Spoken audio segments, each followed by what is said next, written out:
Oreo Pharma সংস্থার প্রতিষ্ঠাতা প্রয়াত রামলাল ভট্টাচার্যের জন্মবার্ষিকীতে দুস্থদের পাশে দাঁড়ালেন অরিও ফার্মার কর্তারা।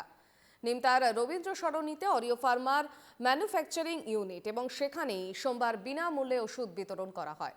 একটি মেডিকেল ক্যাম্পেরও আয়োজন করা হয় এবং দুস্থ মানুষদের পাশে থাকার পাশাপাশি চলতি বছর আরতি স্কলারশিপ অফ এক্সেলেন্সের সূচনাও করবে অরিও ফার্মা। এই স্কলারশিপের মাধ্যমে উপযুক্ত দরিদ্র পড়ুয়াদের বৃত্তি দেওয়া হবে।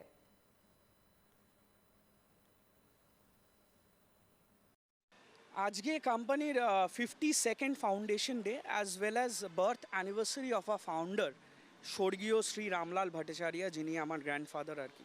তো ওনার caring for ailing humanity is a motto. তো উনি মানুষের সাথে দাঁড়ানোর একটা ওনার সবসময় পরিকল্পনা ছিল। তো এই পরিকল্পনাটা নিয়েই আমরা একটা হেলথ ক্যাম্প করেছি আর কি। তাছাড়া আজকের আমাদের ইনগ্রাল ডাইরেক্টর শ্রীমতী আরতি প্রভা ভট্টাচার্যের ওনার নামে আমরা আরতি স্কলারশিপ ফর এক্সেলেন্স, যেটা গত বছর আমরা ডিক্লেয়ার করেছিলাম, এবছর সেই স্কলারশিপটা আমরা বিতরণ করছি।